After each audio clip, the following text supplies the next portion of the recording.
convidá-los então para abrirem suas Bíblias em Marcos, capítulo de número 8. Nós estamos caminhando no capítulo, em Marcos, e já estamos chegando ao capítulo de número 8. Não estamos olhando cada passagem, cada trecho deste evangelho, mas estamos caminhando por ele e nós estamos no capítulo 8. Marcos capítulo 8, versículos 31 em diante, eu lerei.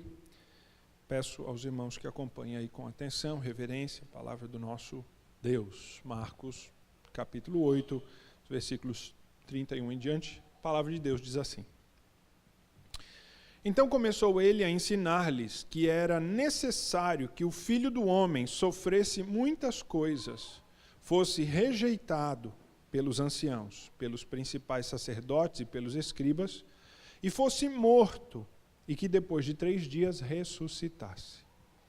E isso ele expunha claramente, mas Pedro, chamando-o à parte, começou a reprová-lo. Jesus, porém, voltou-se e, fitando os seus discípulos, repreendeu a Pedro e disse: Arreda, Satanás, porque não cogitas das coisas de Deus, e sim das coisas dos homens. Então, convocando a multidão e juntamente os seus discípulos, disse-lhes: Se alguém quer vir após mim, a si mesmo se negue, tome a sua cruz e siga-me. Quem quiser, pois, salvar a sua vida, perdê-la, e quem perder a vida por causa de mim e do Evangelho, salvá-la. Que proveita ao homem ganhar o mundo inteiro e perder a sua alma? Que daria um homem em troca da sua alma? Porque qualquer que nesta geração adúltera, pecadora, se envergonhar de mim e das minhas palavras, também o Filho do Homem se envergonhará dele, quando vier na glória de seu Pai com os santos anjos. Dizia-lhes ainda: Em verdade vos afirmo que dos que aqui se encontram, alguns há que de maneira nenhuma passarão pela morte, até que vejam ter chegado com poder o reino de Deus. Até aí, irmãos, a palavra. Vamos orar mais uma vez, pedir a direção de Deus para a pregação da palavra. Oremos. Pai, nós carecemos do Santo Espírito para compreender a Tua palavra, porque a nossa capacidade intelectual não pode discernir as coisas sagradas e profundas do Senhor. Assim, ó Deus, nos instrui na Tua palavra. Agora, abre o nosso entendimento. Nós pedimos-te, ó Deus, que não só nos faças entender, mas aceitar, tomar para nós, que algumas vezes é a parte mais difícil. Assim eu oro, Pai, em nome do Senhor Jesus. Amém. Irmãos, uma falácia mundana, muito comum dos nossos tempos, é a ideia de que você precisa se amar. Você precisa se amar. Se você não se amar, então os outros não te amarão. Se você não se valorizar, os outros não te valorizarão. Eu, estudando para este sermão, entrei num desses buscadores da internet e digitei esse negócio. Se você não se amar, você precisa se amar. Apareceram páginas na internet, artigos de revista 1000, inclusive em revistas de circulação nacional, de nome, crônicas, artigos, e referência a algumas reportagens de jornais, e principalmente a estes shows aí da manhã, né, que tem a Ana Maria Braga e outros, há ocasiões em que pessoas foram lá e repetiram essa expressão ou versões dessa expressão. Você precisa se amar. Você tem que se valorizar. Esta, meus queridos irmãos, é uma das mentiras da nossa época, para as quais nós temos que dizer aquilo que Jesus disse para Pedro aqui: arreda, Satanás, porque tu não falas das coisas de Deus.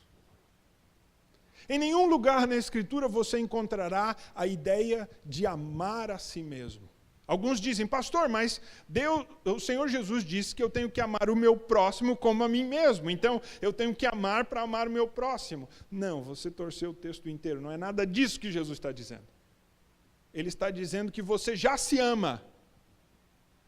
É natural. E se você quer um padrão para você saber como deve amar o teu irmão, Jesus está dizendo, faça para ele o que você quer que faça com você. Você já se ama. Não existe ser humano que não tenha amor próprio, amor natural. O que a Escritura diz é que pode haver demasiado amor próprio, muito amor próprio, não pouco. E o amor próprio é pecaminoso. O apóstolo Paulo, quando escreve aos Coríntios e fala do amor, lá em 1 Coríntios 13, ele diz: o amor é paciente e é bondoso, ele não inveja, não se vangloria, não se orgulha, não maltrata, não procura os seus próprios interesses, não se ira facilmente, não guarda rancor. Entendeu o que o apóstolo Paulo está falando aqui sobre o amor? O amor não se vangloria. Eu amo mesmo. É assim que eu amo. Desse jeitão, meu jeito. Não, o amor ele é calmo, ele é pacífico, ele não traz glória própria, ele não se vangloria, ele não se orgulha, ele não maltrata e ele não procura os seus próprios interesses. Esse é um amor puro que vai contra plenamente essa ideia do amor por você mesmo. Se você não se amar, os outros não te amarão. O apóstolo nos mostra que o amor puro não busca a sua glória própria. E este foi o amor do Senhor Jesus. Um amor que não buscou a sua própria glória. Um amor que ao encarnar-se vindo à terra, não veio ganhar nada. Que glória o Senhor Jesus recebeu vindo à terra? Pelo contrário, o Senhor Jesus diz, o mesmo apóstolo Paulo lá em Filipenses, ele se humilhou e se esvaziou para assumir a postura de servo e foi obediente até a cruz. O Senhor Jesus não tinha amor próprio. Não nesse sentido que nós falamos aí. E nesta passagem, o Senhor Jesus trata de algo, ou nos ensina algo, que também se choca diretamente contra este ensino do amor próprio. Amor próprio, irmãos? Mesmo? Será que é isso que a Bíblia ensina? O Senhor Jesus diz, numa expressão muito importante no nosso texto, nós vamos chegar lá. Negue-se a si mesmo. Não. Amor próprio não vem do Senhor. Não é da Escritura. É uma filosofia mundana. É uma das palavras de Satanás que usou a boca de Pedro aqui nesta passagem. Nós estamos caminhando no Evangelho de Marcos e nós já estamos chegando num momento do ministério de Jesus em que ele está se tornando famoso. A palavra sobre ele se espalha, ele se torna conhecido. De Jerusalém vêm mestres da lei para sondá-lo, mas eles não gostam muito do que eles veem. Jesus prega em lugares agora que não são judeus, ele vai além, nós vimos, ele vai a Gadara, ele prega em outras regiões. E aqui neste capítulo 8, o Senhor Jesus ele faz mais um tour, por assim dizer, fora dos limites da Galileia. Ele viaja para uma cidade ao norte, chamada Cesareia de Filipe. Uma cidade que você pode ver aí no capítulo 8, versículo 27, que Jesus partiu para as aldeias de Cesareia de Filipe.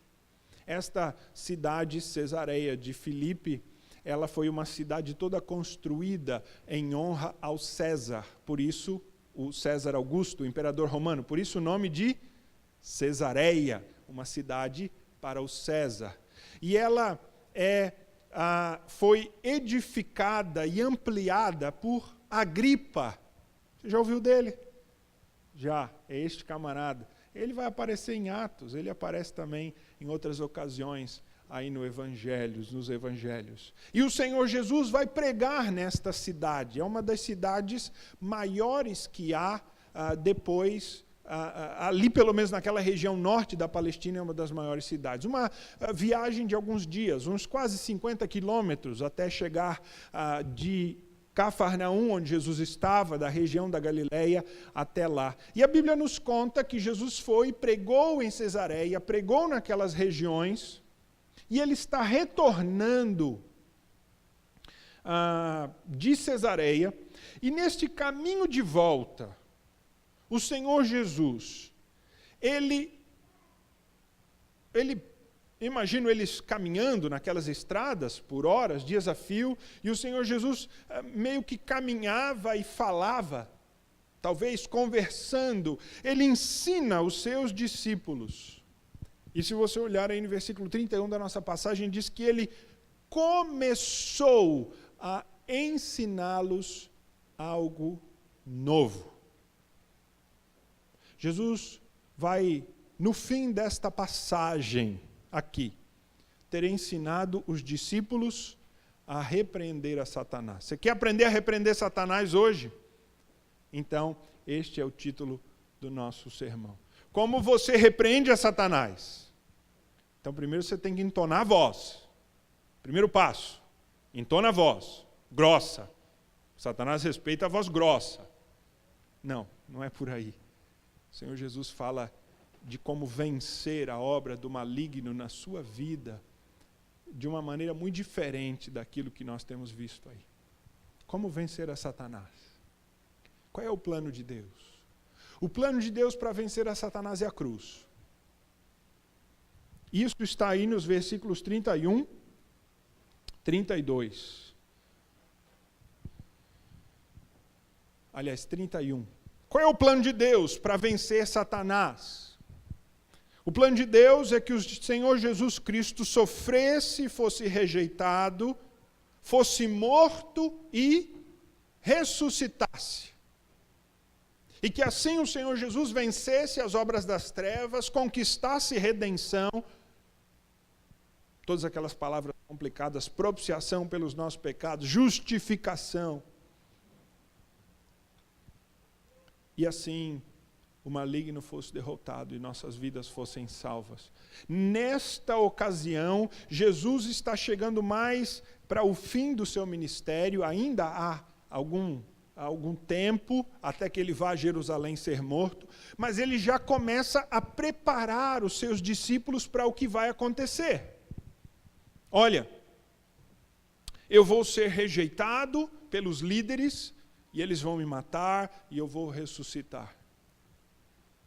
Mas os discípulos de Jesus não estavam prontos para ouvir esta mensagem. Eles não se agradaram de ouvir isso. E então Pedro, e esta é a segunda parte do nosso texto, Pedro repreende a Jesus. Está no versículo de número 32. O apóstolo Pedro, diz o texto, chamando-o à parte, começou a reprová-lo. Aquilo que Jesus anunciou não era o que Pedro queria ouvir. E quando Jesus fala algo que você não quer ouvir, o que você faz com Jesus? Jesus, você está errado. Não é não? É óbvio, não é não? Jesus fala algo, você não quer ouvir aquela palavra, não é muito bem. O que você faz? Você diz assim, Jesus, chega aí. A Bíblia diz que ele chamou à parte, mostrando respeito, claro, mas ousadia. E ele começou a repreender Jesus. Porque Pedro não queria ouvir nada sobre ser rejeitado e ser morto. E ele possivelmente nem ouviu a última parte. Ele nem ouviu sobre a tal da ressurreição. A primeira parte já cegou Pedro. Quando Jesus fala de rejeição e de morte, Pedro já como? E que negócio é esse? Rejeição e morte, ele não pode aceitar. Pedro é uma espécie de líder dos discípulos nessa altura. Ele já está se tornando uma figura das mais importantes entre eles. Então, cabe a ele também é o mais velho, e ele é um dos primeiros a ser chamado, se não o primeiro. Então, ele chama Jesus à parte, ele começa a repreender. A palavra aí para repreender Jesus não é conversinha leve, não. A palavra para repreender aí é falar duro. É chamar atenção. Mesmo. É como você fala com seu filho quando ele está desobedecendo e você precisa levantar o tom de voz, vamos dizer assim. Pedro se entende na posição de chamar a atenção do Senhor Jesus. Eu tinha um professor que já dizia que a ignorância é ousada. A ignorância é muito ousada. O apóstolo Mateus registra as palavras de Pedro. Elas não estão no nosso texto, mas o Evangelho de Mateus relata essa mesma passagem lá no capítulo 16. E Pedro diz assim a Jesus, ele diz, Senhor, tem piedade de ti, isso não te acontecerá de modo nenhum. A negação de Pedro é enfática, ele diz, nunca, mas é um nunca no sentido de nenhuma hipótese isso pode acontecer. Porque na fé e na expectativa de Pedro não cabia a ideia de Jesus ser morto. Porque Jesus veio para reinar, para ser vitorioso, Jesus veio para ser grande. Pedro queria ver Jesus se tornar um líder que iria unificar Israel, que ia libertar Israel politicamente dos romanos, que ia agregar pessoas a quem os homens se prostrariam.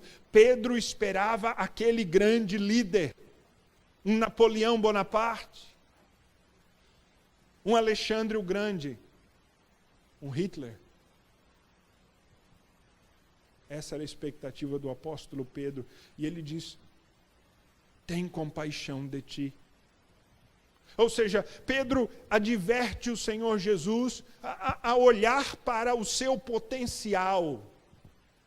Pedro está dizendo, olha o teu potencial, Senhor, não vamos agora deixar a bola cair, que isso? Nós viemos até aqui, nós já conquistamos tanto, o negócio está indo bem, Senhor, tem compaixão de ti.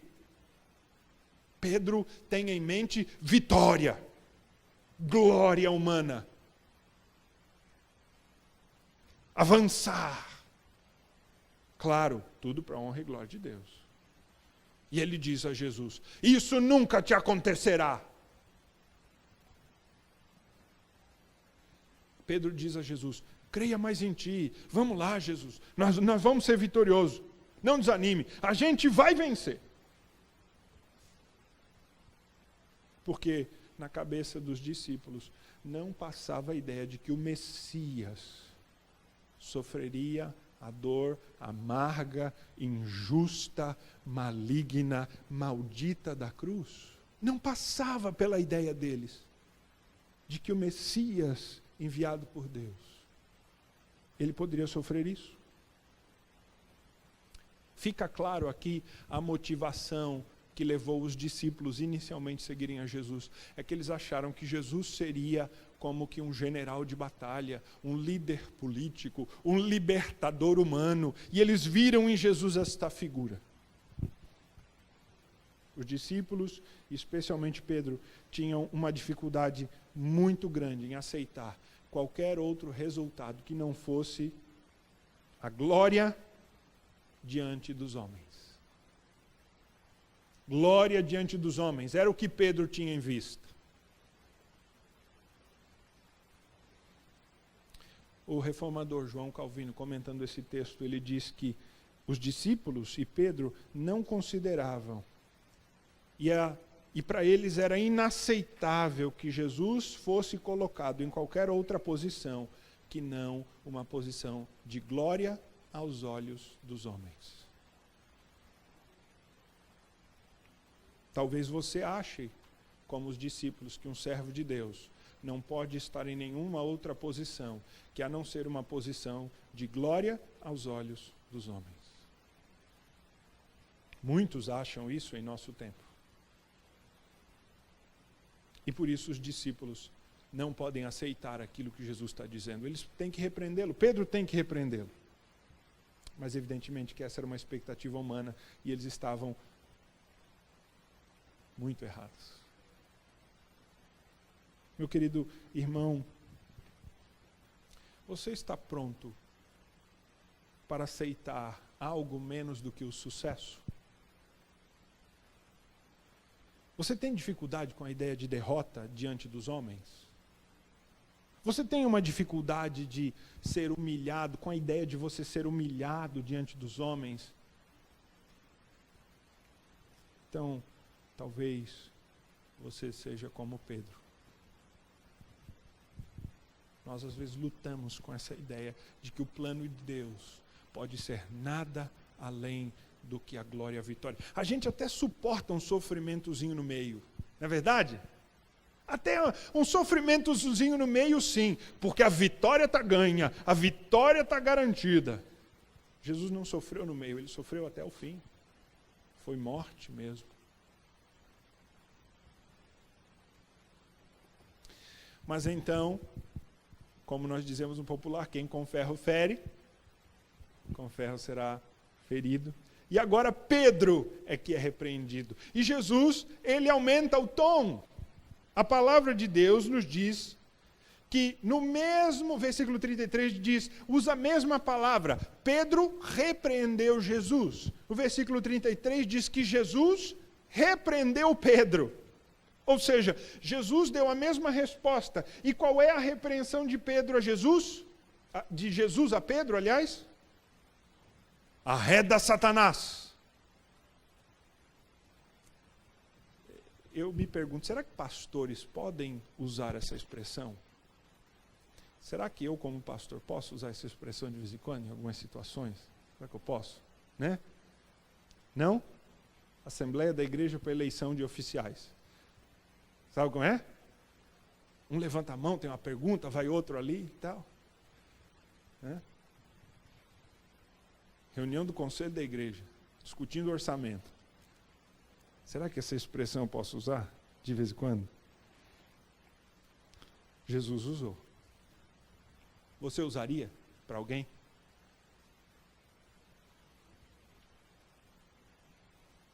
Jesus é ousado, mas a ousadia do Senhor Jesus é pura, é santa, é justa. Ele é Deus. E ele diz, arreda Satanás, porque tu não cogitas das coisas de Deus, mas das coisas dos homens. Essa ideia do se valoriza, não Jesus, nós vamos vencer, isso é coisa de homens. O plano de Deus é diferente. Pensar nas coisas dos homens é pensar na glória dos homens, e pensar nas coisas de Deus é pensar na glória de Deus. E o Senhor Jesus deixa Pedro muito ciente disso, colocando Pedro no seu lugar. Pastor Pedro estava possuído pelo demônio aqui? Não, não estava. Pedro é demoníaco, pastor? Não. O demônio se apoderou aqui, falou, tomou Pedro para ele usar essas palavras? Não. O fato de o Senhor Jesus estar dizendo arreda Satanás para Pedro não implica dizer que Pedro estava possuído por Satanás, nem tampouco que Pedro fosse maligno como Satanás, mas implica em dizer que Pedro naquele momento está sendo boca de Satanás. Pedro naquele momento está ouvindo as mentiras de Satanás e reproduzindo as mentiras de Satanás. Onde Pedro está ouvindo as mentiras de Satanás?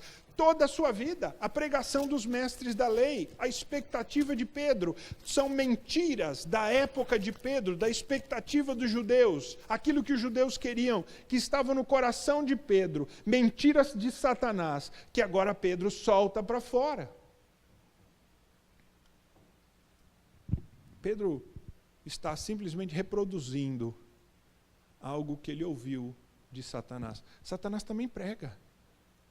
Satanás pega a Bíblia e ele distorce a Bíblia para desviar um monte de gente. Ele faz isso por uma série de métodos. E tem um monte de gente que está seguindo esse caminho, está reproduzindo as mentiras de Satanás, como se fosse a verdade de Deus. E Pedro aqui, achando que o Messias teria que ser só vitorioso, porque a promessa nos profetas é de um Messias vitorioso. Não pode, Senhor, tem compaixão de ti. Está apenas ecoando a voz de Satanás. Satanás tem muitas maneiras de chegar a nós, irmãos. Pessoas que andam no reino das trevas, elas acabam se acostumando com o reino das trevas. Isso entra no seu coração e elas passam a repetir o modo de agir, as palavras do reino das trevas. Elas refletem naturalmente o pensamento do maligno. Se você anda com pessoas do mundo que te influenciam, você vai se acostumar com o modo deles de falar, depois, logo em seguida, você vai estar repetindo as palavras e os conceitos, as ideias vão passar a se tornar mais parte de você e mais comuns.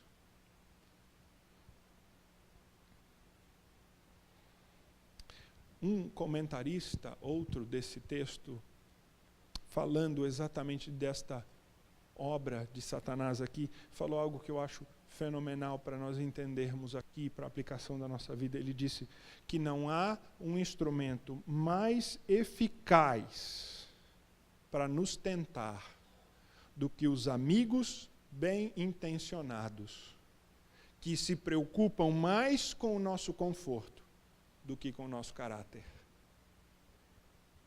Entendeu? Um amigo bem-intencionado. Esse foi F. Bruce que falou isso, um comentarista desse texto. Um amigo bem-intencionado que está preocupado de coração com você, mas que tem uma mentalidade mundana. Ele não tem palavra de Deus, ele não pode te oferecer algo bom. Então ele diz, não, cara, siga assim. Não, olha, você faça assim. Vá por aqui. Não, vai dar certo, faça isso. Quando você se cerca de gente que está no mundo, nas trevas, ou que tem a mentalidade das trevas, eles não vão ter má intenção. Eles vão ter boa intenção. Eles querem o teu conforto. Mas muitas vezes não estão preocupados com o teu caráter, com o teu coração. Não estão preocupados com o teu destino eterno. Com o fato de que um dia você vai ter que comparecer diante de Deus e responder diante de Deus.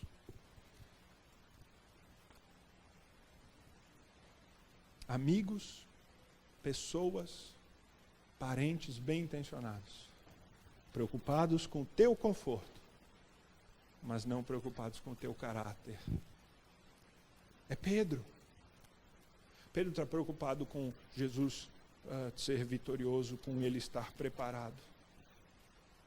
E quando nós estamos feridos, irmãos, nós ficamos vulneráveis, né, a ouvir esses conselhos. Eles nos afagam, mas ao mesmo tempo que nos afagam, eles nos desviam do caminho do Senhor. Cuidado com essa estratégia de Satanás. Satanás nem sempre ataca com confrontação. Muitas vezes ele ataca pela pessoa doce, que está te aconselhando, te dirigindo para longe. E aí, como Jesus, você diz, arreda. É bem possível aqui que as palavras de Pedro, elas lembrem as palavras de Satanás, quando ele tentou Jesus, nos 40 dias que Jesus passou em jejum. Satanás tenta a Jesus, uma, duas, terceira vez, ele diz, eu vou te dar os reinos da terra e a glória dos homens. se tu prostrado me adorares.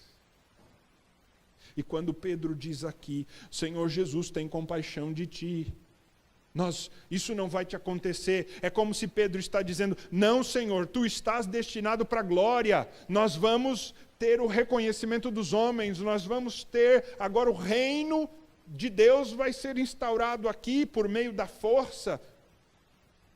E é bem possível que estas palavras de Pedro lembrem as palavras de Satanás que tentaram Jesus naquela fraqueza do fim dos seus 40 dias de jejum. E é por isso que por isso que o Senhor Jesus diz, arreda Satanás, porque as palavras de Pedro soam exatamente como as palavras de Satanás. De ter uma glória mundana, de se amar. Tem compaixão de ti, Senhor, tem piedade de ti. Irmão, Satanás quer nos convencer, o mundo quer nos convencer, de que há algo melhor para você do que o plano de Deus. E ele quer fazer isso desde o Éden. Quando ele tentou Adão e Eva, dizendo assim, se vocês comerem do fruto, vocês vão se tornar como Deus, conhecedor do bem e do mal. Ah não, você merece mais. Não, você com esse potencial, desse jeito, não, você poderia estar muito maior que isso, como faz? Não. Satanás infla. Ele quer te fazer convencer, ele quer te convencer de que você precisa de mais. Não, você não merecia isso. Não, você não está sendo amado pelas pessoas o suficiente, se ame. Você não está sendo valorizado o suficiente. Estão te desvalorizando. Seu potencial é maior. E cada vez que você ouve essas palavras malditas e deixa elas entrarem no teu coração, a tua vida é conduzida para longe do caminho de Cristo.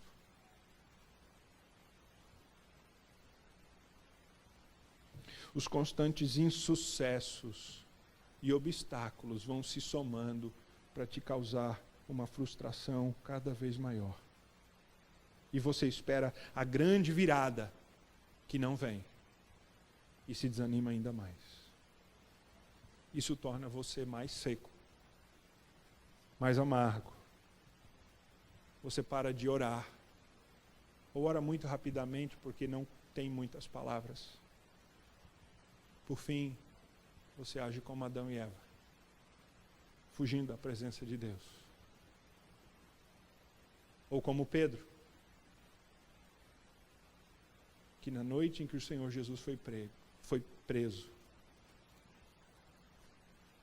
é perguntado, você anda com ele? Eu vi, você anda com ele? Não, porque ele agora tem vergonha do seu Senhor. Ele duvida de quem é Cristo, porque na sua cabeça o seu Messias não pode estar sendo preso, encaminhado para a morte.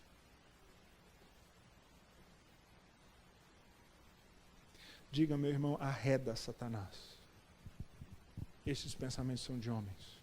Não se permita entreter pensamentos assim, meu irmão.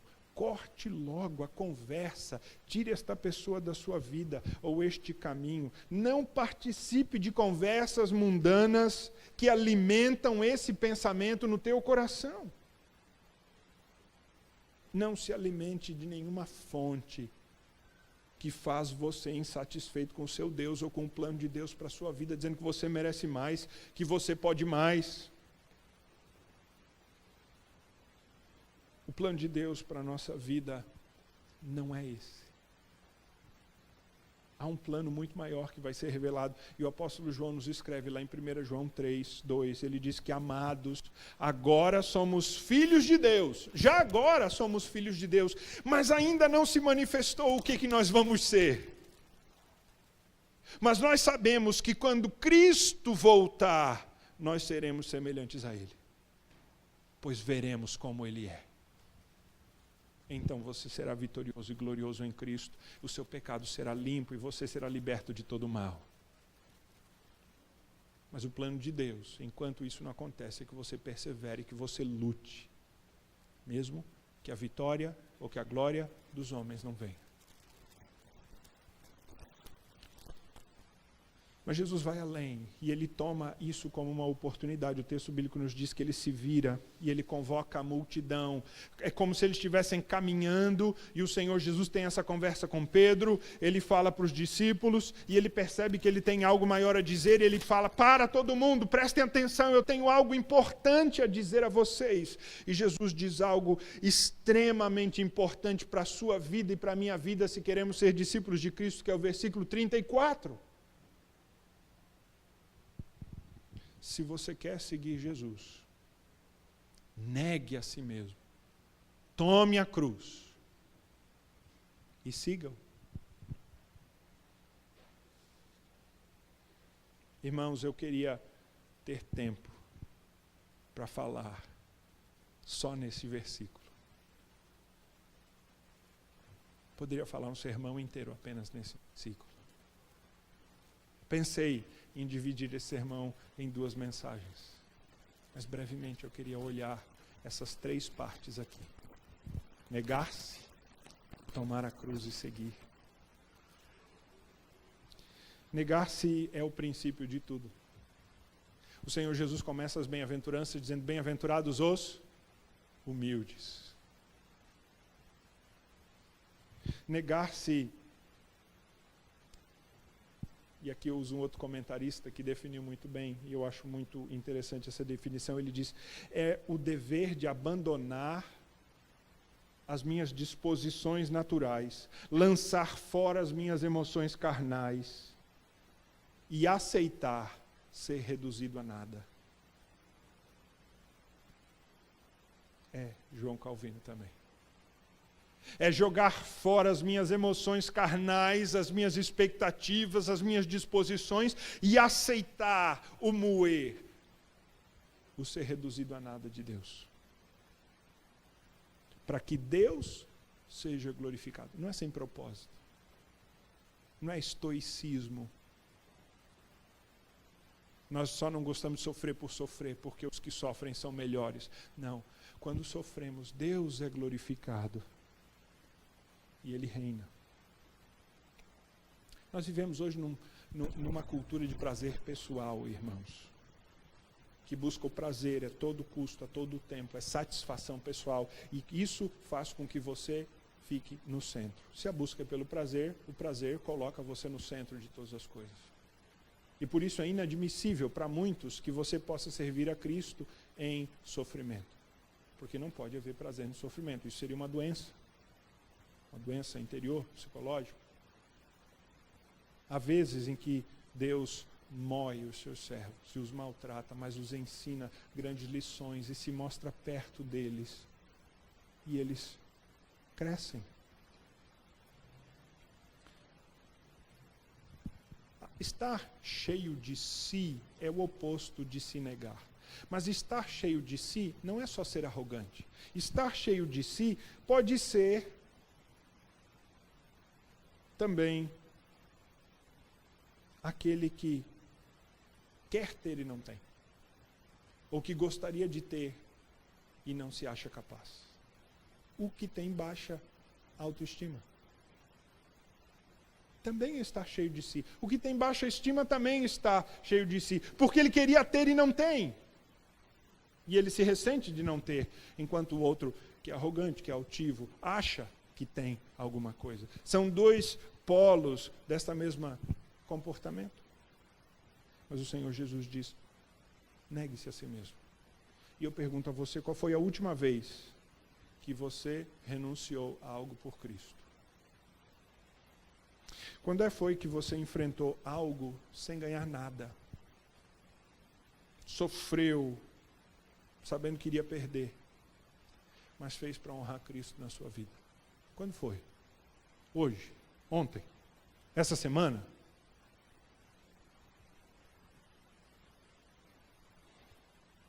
A segunda atitude é carregar a cruz. E carregar a cruz é enfrentar a dor que vem da luta contra o mundo, Satanás e o pecado. Sim, carregar a dor.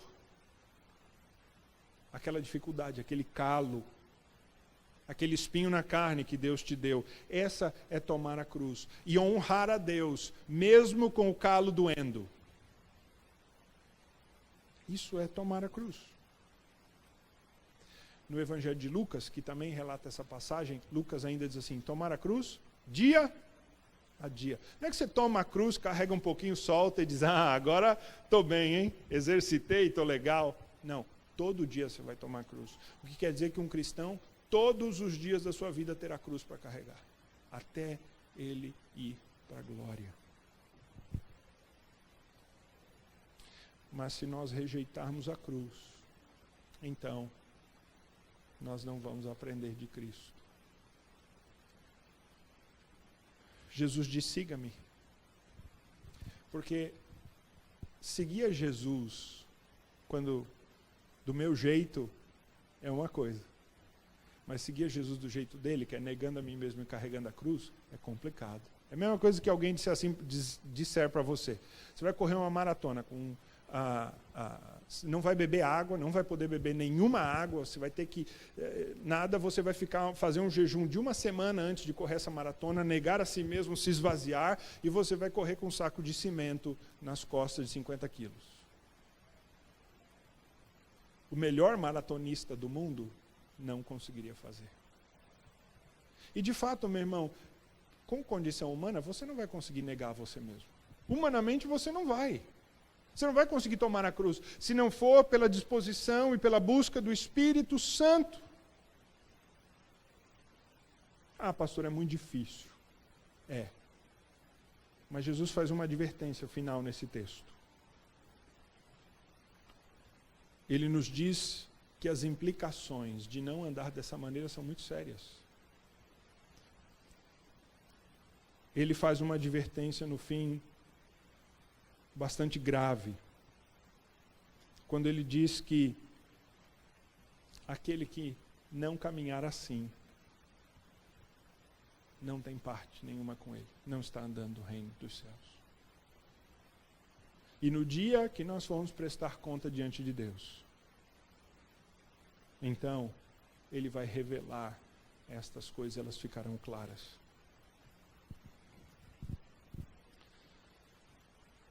Seguir verdadeiramente Jesus implica em abdicar do controle, do senhorio da sua vida e estar disposto a seguir a Cristo em qualquer situação, até mesmo quando você é envergonhado ou sofre pelas posições que você toma. O Senhor Jesus diz no versículo 38 que aqueles que não estiverem dispostos a serem envergonhados diante dos homens, um dia serão envergonhados diante do juízo de Deus. Cristo deseja que você esteja de tal forma comprometido com Ele, ao ponto de você encarar o escárnio dos homens como um prêmio. Cristo deseja que você ame-o e o sirva de tal maneira que quando as pessoas disserem mal contra vocês, caluniarem vocês, vocês se regozijam. Lemos isso em algum lugar, não lemos, não? Mateus 5, que nós lemos antes aqui no culto. Bem-aventurados sois quando por minha causa vos injuriarem e vos caluniarem e mentindo disserem mal contra vós. Bem-aventurados sois porque é grande o vosso galardão nos céus. Regozijai-vos, diz o Senhor Jesus, porque é grande o vosso galardão nos céus.